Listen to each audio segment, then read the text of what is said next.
Assalamualaikum, dear student. Today our topic of discussion is branches of biology. First of all, we are going to discuss about molecular biology. Molecular biology is a branch of biology that deal with the structure of organism. मतलब किसी भी हम organism के हम इसमें साख देखते हैं, सेल्स देखते हैं. Cells you know very well. Cell हमारे पास क्या है? Basic structural and functional unit of life. जिंदगी की बुनियादी इकाई क्या है? सेल है. उसके अलावा हम इसमें स्टडी करते हैं सेल ऑर्गेनेल्स. सेल ऑर्गेनेल्स क्या होती हैं हमारे पास? ये सेल की सब पार्टिकल्स होती हैं, just like mitochondria, ribosome etcetera. इन सब की स्टडी हम करते हैं एट मॉलिक्यूलर लेवल.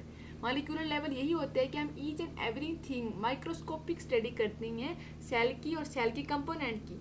जिस तरह हम ये देखें, ये हमारे पास मैंने आपको दिखाया हुआ है कि ह्यूमन की बॉडी फॉर्म है, तो इसका स्ट्रक्चर है. इस चीज़ की स्टडी हम मॉलिक्यूलर बायोलॉजी में करते हैं. साथ ही आपको नज़र आ रहा होगा ये हमारे पास क्या है? सेल है, एनिमल सेल, और ये उसके अंदर इसकी डिफरेंट ऑर्गेनेलीज है. इसलिए माइटोकॉन्ड्रिया आ गया हमारे पास.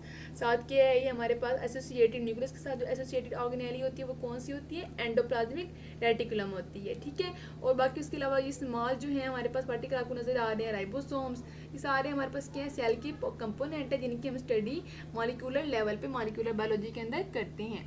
Okay, next we are going toward next branch that is the environmental biology. Environmental biology में हम क्या करते हैं? स्टडी ऑफ ऑर्गेनिज्म की स्टडी करते हैं, और ऑर्गेनिज्म का जो रिलेशनशिप है उसके इन्वायरमेंट के साथ, कि वो किस हद तक उसका इन्वायरमेंट जो है वो ह्यूमन को इफेक्ट कर रहा है या किसी भी एनिमल को इफेक्ट कर रहा है, उसकी स्टडी हम यहाँ पे करते हैं.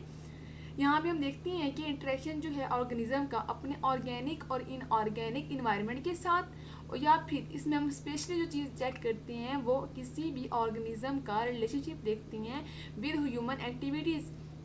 क्यों देखते हैं? वो इसलिए देखते हैं. अगर मैं आपको एग्जांपल यहाँ पे कोट करती हूँ, जैसे ह्यूमन की एक्टिविटीज़ जो इंडस्ट्रीज और फैक्ट्रीज में बहुत बढ़ती जा रही हैं, जिसकी वजह से वो सारा का सारा जो उनका वेस्ट है वो वाटर बॉडी में रिलीज़ कर दिया जाता है. वाटर बॉडी में रिलीज़ करने की वजह से वहाँ पे हैवी मेटल्स की अकोमोलेशन होती है, due to which the fish death take place. उसकी वजह से क्या हो जाता है? फिश की डेथ हो जाती है. अब इस तरह ह्यूमन की जो एक्टिविटीज़ हैं वो डिफरेंट ऑर्गेनिजम्स को बहुत ज़्यादा जो है इफेक्ट कर रही हैं.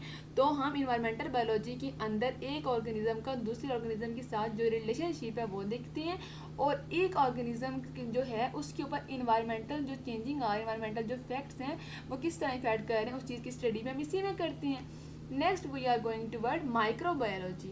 माइक्रो मीन क्या होता है? स्मॉल. तो हम यहाँ पे इस ब्रांच के अंदर तमाम माइक्रो ऑर्गेनिज्म की स्टडी करते हैं. माइक्रो ऑर्गेनिज्म अब हमारे पास होते कौन से हैं? बैक्टीरिया. ये आपको बैक्टीरिया की नज़र आ रही होंगी डायग्राम. ये हमारे पास क्या है? रॉड शेप बैक्टीरिया है. ठीक है. उसके बाद बात करते हैं वायरस की. ये वायरस की बॉडी फॉर्म दिखाई गई है. ठीक है.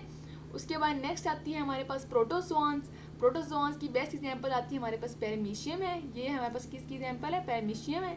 That is fungi. फंजाई की में कौन सी एग्जांपल हमने यहाँ पे ली हुई है? एडिबल मशरूम है हमारे पास जो खाई जा सकती हैं. साथ हमारे पास ये क्या है? माइक्रोस्कोपिक एल्गी है जो ये कॉलोनीज की फॉर्म में रहते हैं. Okay, next branch is the fresh water biology. Fresh water as the name indicate, नाम इसका जाहिर कर रहा है कि यहाँ पे हम उन ऑर्गेनिज्म की स्टडी करते हैं जो कि फ्रेश वाटर बॉडीज़ में रहती हैं. और फ्रेश वाटर बॉडीज़ कौन सी होती हैं? रिवर हो गया, लेक एक्सेट्रा. ओके, एक बात तो ये है हम यहाँ पे स्टडी करते हैं ऑर्गेनिजम्स की और उनका जो रिलेशन है किस तरह वो रह रहे हैं फ्रेश वाटर बॉडीज़ के अंदर. उसके अलावा हम यहाँ पे इनके फिजिकल एंड केमिकल पैरामीटर जो होते हैं वाटर के उनको भी चेक करते हैं. अब यहाँ पे पैरामीटर की टर्म से आपने कंफ्यूज नहीं होना. पैरामीटर का मतलब एक्चुअली होता ही है कि physical and chemical properties. Physical properties water की क्या हो सकती है? वाटर की स्मेल कैसी है, उसका कलर कैसा है, उसका टेम्परेचर क्या है, ये सारे क्या होते हैं? फिजिकल पैरामीटर्स होती हैं. और जो केमिकल पैरामीटर्स होते हैं उनमें हम देखते हैं कि वाटर की pH कितनी है, उसमें जो अवेलेबिलिटी ऑफ आइंस है वो कितनी है, सॉल्ट कंटेंट कितना है, ये चीज़ें इसमें आती हैं केमिकल पैरामीटर में आती हैं. इन सब की स्टडी हम फ्रेश वाटर बायोलॉजी में करते हैं कि किस तरह हमारे पर डिफरेंट फिजिकल और जो केमिकल पैरामीटर्स हैं वो वहाँ पे रहने वाले ऑर्गेनिजम्स की लाइफ को इफेक्ट कर रहे हैं. Okay, next we are moving toward marine biology. इसमें भी हम सेम इस तरह सी और ओशन में रहने वाले जो लिविंग ऑर्गेनिजम्स हैं उनकी स्टडी करती हैं, और वहाँ पर भी हम यही चीज़ चेक करते हैं कि किस तरह जो सी या ओशन उनके फिजिकल जो केमिकल पैरामीटर्स हैं वो मेराइन लाइफ पे किस तरह इफेक्ट कर रहे हैं. जैसे कुछ फिशेस होती हैं वो सिर्फ जो है साल्टी इन्वायरमेंट को प्रेफर करती हैं, तो वो सिर्फ कहाँ रहती हैं? ओशन में ही रहती हैं. तो इस चीज़ की स्टडी हम कहाँ करती हैं? मेराइन बायोलॉजी में करती हैं. नेक्स्ट आता है parasitology. Parasitology the name indicate it deal with the study of parasites, मतलब पैरासाइट्स की हम स्टडीज में करती हैं। अब क्वेश्चन ये आता है कि पैरासाइट होते क्या हैं। पैरासाइट एक्चुअली वो स्मॉल ऑर्गेनिजम्स होती हैं जो किसी दूसरे ऑर्गेनिज्म की बॉडी के ऊपर रहती हैं, उनसे खुद तो बेनिफिट हासिल करते हैं लेकिन इन रिटर्न उन्हें हार्म पहुंचाते हैं। जस्ट लाइक यहाँ मैंने नीचे आपको एग्जांपल दिखाई हुई है, ये है हमारे पास ह्यूमन स्मॉल इंटेस्टाइन है और उसके अंदर ये जो आपको नज़र आ रहा है ये एक्चुअली क्या है, वर्म है, कीड़ा है जो कि ह्यूमन इंटेस्टाइन के अंदर रहता है। तो ये हमारे पास क्या है, पैरासाइट है और ये इन रिटर्न हमारे बॉडी को इफेक्ट कर रहे हैं। ठीक है, एक तो हम इस चीज़ की स्टडी करते हैं पैरासाइटोलॉजी में, उसके हम देखते हैं कि उस पैरासाइट का स्ट्रक्चर क्या है, मोड ऑफ ट्रांसमिशन, मतलब कि वो हमारी बॉडी में पेनिट्रेट किस तरह हुआ है, कि हमारे ओरल कैविटी के जरिए गया या हमारे स्किन के थ्रू पेनिट्रेट हुआ है। इस चीज़ की स्टडी पैरासाइटोलॉजी में करती हैं। लाइफ हिस्ट्री देखते हैं क्या एक जो पैरासाइट है उसका जो लाइफ साइकिल है क्या वो एक ही होस्ट पे कंप्लीट होता है या डिफरेंट होस्ट पे कंप्लीट होता है, इसकी स्टडी में हम पैरासाइटोलॉजी में करती हैं। उसके अलावा होस्ट पैरासाइट रिलेशनशिप कि कौन सा पैरासाइट किस होस्ट पे रहता है, उसकी स्टडी भी हमने पैरासाइटोलॉजी के अंदर ही करनी होती है।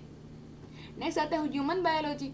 ये ह्यूमन बायोलॉजी जो है तकरीबन सारी जो बायोलॉजी की ब्रांचेज हैं वो कवर अप कर रही है। जैसे यहाँ पे देखें, पहली बात करते हैं फॉर्म एंड स्ट्रक्चर की, जैसे हमने मॉलिक्यूलर बायोलॉजी में देखा। उसके बाद सेकेंडली वो बात कर रहे हैं फंक्शन की कि किस तरह कोई ऑर्गेनिज्म जो है वो काम करता है, उसकी स्टडी हम इसमें करती हैं। हिस्टोलॉजी मतलब क्या होता है, टिश्यू की स्टडी। एनाटॉमी क्या होता है, इंटरनल स्ट्रक्चर की स्टडी। मॉर्फोलॉजी क्या होता है कि बॉडी फॉर्म किस तरह से बनाई गई है। एवोल्यूशन में ये वो ब्रांच है जिसमें हम ओरिजिन ऑफ स्पीशीज चेक करते हैं कि आया कि जो दो स्पीशीज़ हैं उनका जो है एंसेस्टर है, जो अबाव अजदाद हैं वो सेम है या डिफरेंट है। एवोल्यूशन को पे काम करते हुए मोस्टली जो है मॉलिक्यूलर कंटेंट को देखा जाता है, मॉलिक्यूलर स्टडीज़ की जाती हैं डीएनए की बेस पे, क्योंकि डीएनए में अंदर जीन होती हैं और जीन के सीक्वेंस हमें बताती हैं कि दो जो स्पीशीज़ के ऑर्गेनिज्म रहेंगे अगर उनका जो है डीएनए सीक्वेंस आपस में रिलेट कर जाए, दैट्स मीन हम कह सकते हैं कि उनका जो एंसेस्ट्री है, उनका जो एंसेस्टर रिलेशनशिप कोई ना कोई उनके अंदर मौजूद है। ठीक है, तो एवोल्यूशन में हम ये चीज़ देखते हैं। नेक्स्ट जेनेटिक्स है। जेनेटिक्स में हम मोस्टली क्रोमोसोम्स की स्टडी करते हैं, डीएनए आरएनए की स्टडी करती हैं। और अगर जैसे हम देखते हैं कि ह्यूमंस के अंदर टोटल नंबर ऑफ क्रोमोसोम 46 है, लेकिन some time due to some disorder chromosome number change हो जाता है, सम टाइम 47 हो जाता है, सम टाइम 45 हो जाता है। तो ऐसी क्रोमोसोमल एबनॉर्मेलिटीज़ की स्टडीज़ भी हम जेनेटिक्स में करते हैं। नेक्स्ट है सेल बायोलॉजी, सेल की स्टडी करते हैं। इकोलॉजिकल स्टडीज़ में वही आता है कि किसी भी ऑर्गेनिज्म का relationship with its environment of human beings. ठीक है, और ह्यूमन बींग की उन्होंने यहाँ पे एग्जांपल दे दी है। उसके बाद आता है हमारे पास सोशल बायोलॉजी हमारे पास क्या है, ये ऐसी ब्रांच है बायो की जो कि डील कर रही है सोशल बिहेवियर पे। सोशल बिहेवियर में क्या होता है कि किसी ऑर्गेनिज्म का, जैसे अब हम रह रहे हैं अपनी सोसाइटी के अंदर, तो हम अगर किसी से मिलती हैं तो हम हैंड शेक करते हैं। सेम इस तरह के जो डिफरेंट एनिमल्स हैं वो अपने इन्वायरमेंट में रह रहे होते हैं, तो वो उनकी डिफरेंट रिक्वायरमेंट की बेस पे वो एक दूसरे ऑर्गेनिज्म के साथ जो है अपना जो है कोई ना कोई रिलेशनशिप जो है वो डेवलप कर लेते हैं। जैसे कि आप एग्जाम्पल देखते हैं सिम्बियोसिस में देखते हैं, एक ऑर्गेनिज्म जो है वो म्यूचुअलिज्म के केस में एक ऑर्गेनिज्म दूसरे ऑर्गेनिज्म के साथ जो है वो रहना स्टार्ट कर देता है, दोनों को इसमें क्या होता है, बेनिफिट होता है। उसके अलावा इसमें हम कॉमन लाइफ और ह्यूमन बीइंग भी स्टडी करते हैं सोशल बायोलॉजी के अंदर। Last one is the biotechnology. Biotechnology में एक्चुअली हम किया क्या जाता है कि यहाँ पे लिविंग ऑर्गेनिज्म का इस्तेमाल किया जाता है और लिविंग ऑर्गेनिजम्स को डिफरेंट सिस्टम और प्रोसेसेस के अंदर यूटिलाइज किया जाता है ताकि उनसे ऐसे प्रोडक्ट बनाए जा सकें जो कि मैन काइंड के लिए, जो कि ह्यूमन के लिए बेनिफिशियल हों। जस्ट लाइक यहाँ पे मैंने आप एग्जाम्पल दी हुई है कि अगर डायबिटीज़ मेलाइटस के लिए हमें इंसुलिन चाहिए होती है, इंसुलिन की जो रिक्वायरमेंट है वो ह्यूमन सेल से पूरी नहीं हो पा रही, तो हम क्या करते हैं, उसको बाय मीन ऑफ बैक्टीरिया जो है वो बनाते हैं। कैसे बनाते हैं कि ह्यूमन सेल है हमारे पास, यहाँ से हमने इंसुलिन जीन एक्सट्रैक्ट करवा ली। नीचे ये आपको येलो कलर में जो दिखाया कि this is the bacterial cell. Bacterial cell से हमने लिया प्लाज्मिड। प्लाज्मिड एक्चुअली क्या होता है, सर्कुलर पीस ऑफ डीएनए होता है। प्लाज्मिड हमने लिया, इसको एक साइड हमने यहाँ से कट की और कट करने के बाद उसकी जगह पे हमने क्या लगा दी कि इंसुलिन की जीन लगा दी। अब ये जो प्लाज्मिड बना हुआ है ये सिंपल बैक्टीरिया वाला प्लाज्मिड नहीं है, तो इसके अंदर अब इंसुलिन की जीन भी है और अपना जेनेटिक मटेरियल भी मौजूद है। तो इस प्लाज्मिड को हम क्या कह देंगे, रिकम्बिनेंट प्लाज्मिड कह देंगे। ठीक है, उसके बाद नेक्स्ट इस प्लाज्मिड को दूसरे बैक्टीरिया सेल के अंदर इंसर्ट कर दिया जाता है और ताकि फिर क्या हो कि इसमें जो इंसुलिन की जीन मौजूद है, जब इस बैक्टीरिया की ग्रोथ हो तो साथ साथ जो इंसुलिन की जीन है वो भी क्या करे, अपना काम परफॉर्म करे और इंसुलिन की प्रोडक्शन जो है वो ज़्यादा से ज़्यादा हो सके। इस बैक्टीरिया के अंदर जब इस रिकम्बिनेंट प्लाज्मिड को इंसर्ट कर दिया जाता है तो उसके बाद उसको ग्रोथ करवाई जाती है। ग्रोथ जब करवाई जाती है तो वहाँ पर हमारे पास इंसुलिन जो है वो बनना स्टार्ट हो जाती है। तो बाद में वहाँ उस बैक्टीरिया से बाय मीन ऑफ इंजेक्शन हम उस इंसुलिन को एक्सट्रैक्ट कर लेते हैं और उसको फिर एट द एंड यूज़ करते हैं for the treatment of diabetes mellitus. Okay student, hopefully you people learn it better.